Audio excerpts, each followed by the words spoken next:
Okay, so today's experiment is first experiment, which is a hardness test. Okay, we are not calling it as a hardness test. We are calling it as a hardness test. Why? Because there are two tests here which are carried out. Okay, so there are several tests for hardness, and major thing is we are discussing about Brinell and Rockwell hardness test. Okay, so what do you understand by hardness? Okay, hardness is the ability of the material to resist the indentation. Okay, it is the ability of material to resist indentation. Okay, under static and dynamic loading. Okay, so indentation. Okay, resistance to indentation is called indentation hardness. Okay, so sometimes the material absorbs energy. Okay, energy under impact loading. Okay, so energy absorption under impact loading, that is called as okay, rebound hardness. Okay, rebound hardness. Resistance to scratching. Okay, that is called as scratch hardness. Okay, next resistance to abrasion, you call it as wear. Okay, wear hardness. Resistance to cutting, cutting of the material. Okay, that is called as machinability. In machining operation, you know, it is nothing but cutting of the material. Okay, so here there is a definition. We can generalize the definition as hardness is the ability of the material to resist indentation or scratch. Okay, or abrasion. Okay, so if you say abrasion, generally it will go to wear. That is why we call it as resistance to scratch or indentation. If you try to scratch, how much depth? Okay, if the more number of depth is there, then you call it as less hard. If it is able to resist properly the scratch, then it is called as more harder material. In industry, the indentation hardness is most commonly measured. Okay, in metallurgical sense, it becomes practice to understand the hardness as indentation hardness. Okay, until and unless they specify, you call it as indentation hardness. Okay, resistance to indentation. Indentation means what? Pricking. So we are having a indenter. Okay, that is having a pointed edge. Then we are pressing that pointed edge onto a material. When you press the pointed edge on the material, okay, like the example, you have a mild steel or a diamond pointed material. If you try to prick it, so how much depth the pointed thing can impress on that second material, that you call it as hardness of the material. Okay, so example we discussed, okay, in the previous class, like chalk piece and hardboard, this one blackboard, which is harder material. Okay, so like that. Okay, so here the chalk piece wears out faster. Okay, it is a less harder material, you can prick a chalk piece. Okay, so it will easily have an indentation, but if you try to prick it on the board, it will be a little difficult, right? So and then you can call it as a chalk piece is a harder material. Okay, if you take metals also, like aluminum, copper, iron, different materials are there, and different materials will have different metals will have different hardness values. Okay, so here we will discuss about application of hardness test. Okay, hardness test as a commercial test are more commonly applied to metals. Okay, to any other class of materials. Okay, so we will generally use the hardness test for metals only. Okay, to grade similar metals and particular grade. Okay, why? Because in order to compare, we require a grade. Okay, if you are given a grade A, B, C, D, E, F, G, then you can compare. A grade is better than B grade. So like that, we give grade to the different material. Okay, based on the hardness. Okay, the quality level of the materials or products may be checked or controlled by hardness test. If you want to do some quality checking on the material, so you can perform the hardness test, and they may be applied to determine the uniformity of samples of material. Okay, so if they are given a number of samples of material, you can check the uniformity of the material. Okay, based on some treatment like forming, alloying, heat treatment, etc. So you can easily determine the uniformity. The hardness test may be conducted easily and the information obtained from it is readily evaluated. So there is no much calculation here to check the hardness values. You just perform a test and you get the value. That's it. So there is nothing much evaluation is there here for the reason because it is non-destructive. See here, we are not destroying any material here. We are just putting a point. Okay, we are just scratching that material and we are just finding out. Okay, so if you are given a metal, whether if you want to identify it as gold or something, if you go to a goldsmith, what will you do? You will just rub it on a stone and then he will determine. So that type of test is called non-destructive. He is not destroying the material. Okay, so hardness test is also a non-destructive. It is frequently employed in the quality control in the production. So in a factory, they will be producing number of components. Okay, so number of components will be produced, and if you want to check which is a harder material to achieve the uniformity, we will always perform a okay hardness test. Okay, next, are you clear with this concept? Yes, sir. Yes, yes, good. So next we'll go to Yes. next slide. Now you understood what is hardness. Yes. There are two types of test, as I told you. One is called as a Brinell hardness test, and another one is called as a Rockwell hardness test. So, first one you can make a note. This is called as a Brinell hardness test. Okay. So, whenever we are writing the experiment, there will always be aim, apparatus, and principle of the test. Okay. So, aim means what to determine the hardness of a given material. Okay, so what is the objective here? To find out whether how much is the hardness of the given material. So the material, what will be given to you? A metal sample will be given to you, a metal piece. Okay, to that metal piece, you will find out what is the hardness of that metal. Okay, so and then you will classify. Okay, so the material can be different. Different materials will have different hardness property, and if you are given with a metal, then you can easily perform this particular test, which is called as a Brinell hardness test. Okay, so if you carry out this test, then you will be able to find out what is the hardness of the material. Okay, so next we will study. They are the engineers or the scientists who discovered this type of hardness test, and they made it as a standard. Okay, so Brinell hardness tester. So what you require is a Brinell hardness tester. There is a testing machine which is called as a Brinell hardness testing machine. So that using that testing machine we can perform indentation.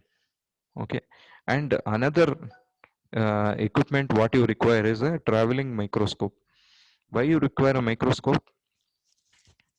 Because to study the microstructure. Okay, so how much indentation depth, how much is it has been caused to measure. Okay, to measure the indentation. Okay, then you require a traveling microscope. So a microscope with a graduation inside. So using that graduation, you can travel from one place to another place, and you can find out what is the length of the indentation, what is the depth of the length of the indentation caused, so that you can measure. So that is the apparatus. Okay, there are only two apparatus here. One is the Brinell hardness tester, and another one is the traveling microscope. Okay, now coming to the principle. Okay, Brinell tests are static indentation test. Okay, so what do you mean by static indentation? Okay, so what is static? Can anybody tell?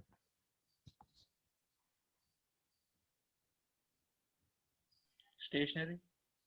Yeah, stationary. Okay, so here the material is stationary, it is not moving, correct? So material is not moving, so we are keeping the material as it is, and we are applying a load from 0 to some constant value.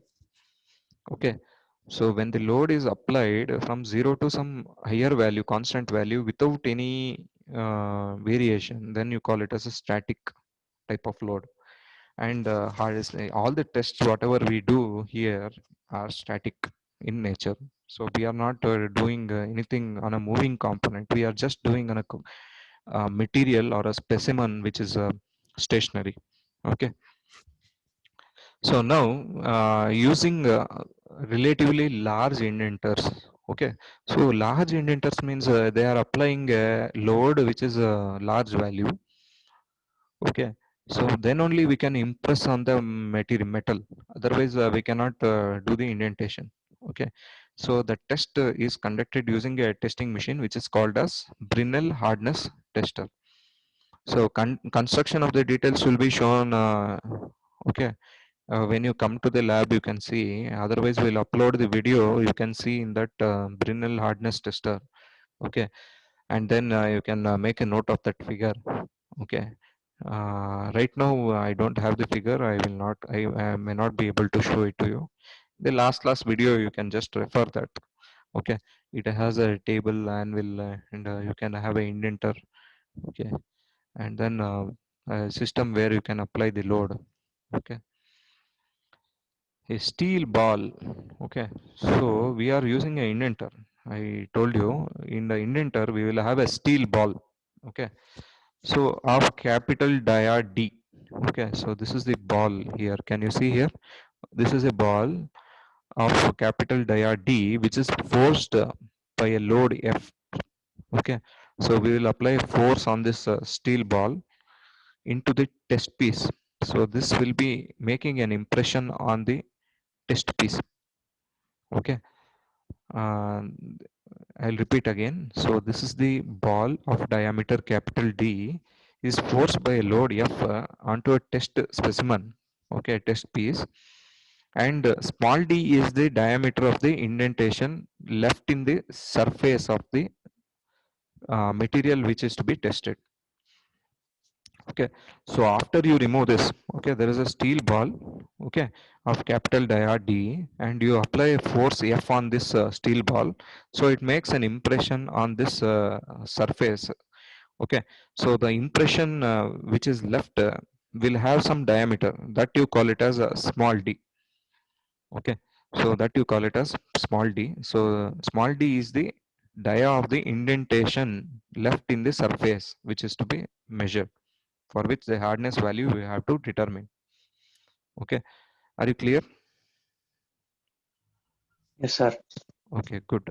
So the Brinell hardness number is obtained by dividing the load F in kgf. Okay, what is kgf? Kg force. Okay, kg force by the curved surface area of the indentation. Okay, so which is assumed to be spherical with the diameter capital D. BHN is obtained by dividing the load divided by the curved surface area of the indentation, that is small d. Okay, which is assumed to be having a spherical diameter capital D indenter. Okay, the surface area of the indentation is dependent on the depth of the penetration. Okay, so how much depth it has been penetrated. So it depends on the figure. If you refer the figure, so this is the indentation. Okay, so indentation of the which has been caused by the indenter. So initially it will be on the top of the surface. So this is the surface on which it will be there. After that, you just press the specimen, correct? When you press the ball onto the surface, what will happen? It will travel by a distance small h. Okay, small h.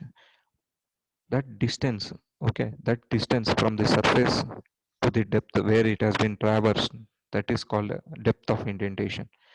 So I'll repeat again. See, F is the load, test load in kilojoules, kg force, and capital D is the diameter of the ball, and small d is the diameter of the indentation in caused by this ball. Okay, initially it will be on the surface. When you apply the load, what will happen? It will cause a uh, impression. Okay, the indentation.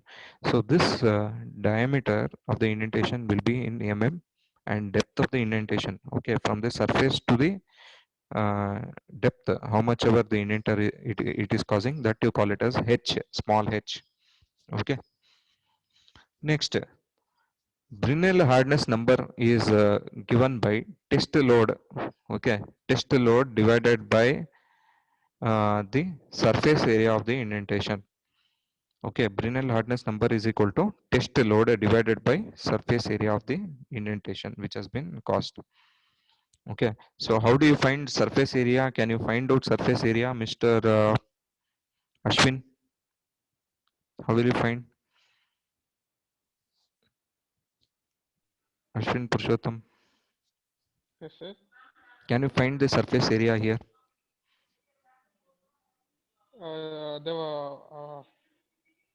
The arc that is caused by the ball's indent.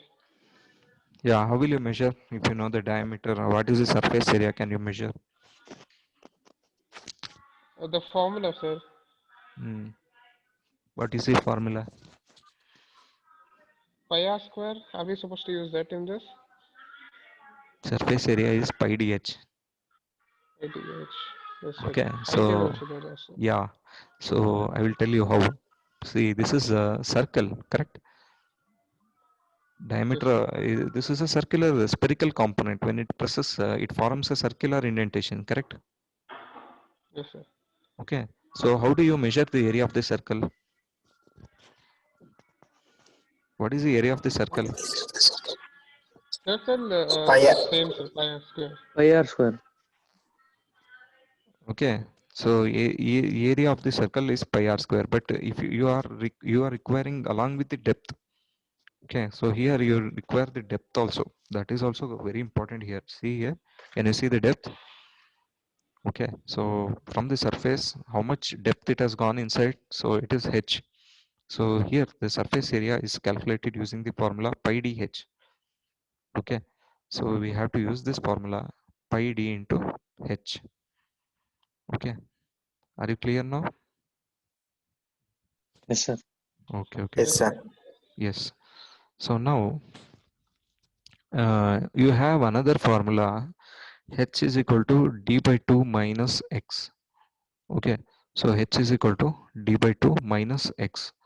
Okay, how to do this? See here, this is the depth of penetration, correct? So from the surface, okay, so from the surface, this is the center. From here, how much it has been moved? So that distance you call it as x. Okay, so x. So from here, the center, how much movement is there? That you call it as x. And say this is the two ends from the center AB. Okay, so AB. So this is the center. From center, it has moved by a distance of x. Okay, okay. If this end surface moves by h, the center moves by x. Okay, so here h is equal to d by 2. Okay, d by 2 minus x. D by 2 means this is d by 2, correct? D by 2. Okay, d by 2 is this value. It is the radius of the ball minus x will give you the h value. Okay, d by 2, capital D by 2 minus x will give you h value. Okay, so this formula you have to use h is equal to d by 2 minus x. Okay, so now x, okay, d by 2 minus x. X is what? You can write this as term square root of capital D by 2 the whole square minus small d by 2 the whole square. Okay, capital D by 2 the whole square minus small d by 2 the whole square. Okay, so this totally the formula what you get is Brinell hardness number is equal to force divided by, okay, surface area. Okay, pi dh, pi d into this value. Okay, d by 2 minus root of capital D by 2 the whole square minus small d by 2 the whole square.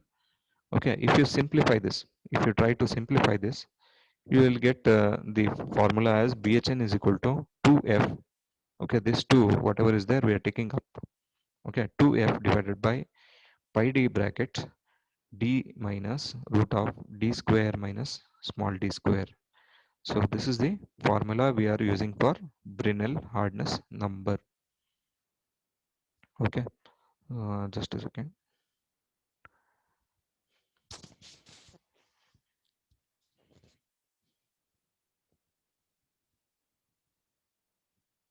So any doubts you are having?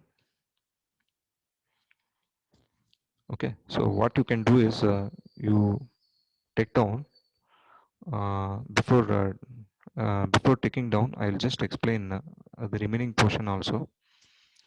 Okay, so in order to obtain the measurable indentations on the material, okay, the ratio is mentioned at different values for different material as given below. In order to obtain measurable indentation, okay, uh, this value is maintained. Okay, in order to obtain measurable indentations on the material, the ratio is maintained at different values for different material as given below. So material is there: mild steel, cast iron, copper, brass, aluminum. So these materials will be given to you, and we have these values. Okay, f by d square. So this is the standard value which you can take, like 30, 30, 10, 10, 6. Okay, diameter. Okay, diameter of the indenter, how much we have to take. Okay, so this we keep it as standard value, like 2.5 mm, 2.5 indenter, and 5 indenter, 5 mm diameter indenter we'll take. And what is the load we have to apply? Okay, this is also standard. This value you have to take it as standard.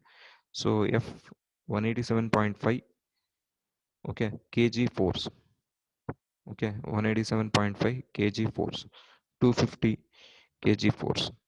Okay, again 250 kg force. So this kg force load should be applied in order to perform the test on particular sample of specimen. Okay, so next I will go to the operation procedure later on. Before that, you just make a note of this, and any doubts you can ask. Okay.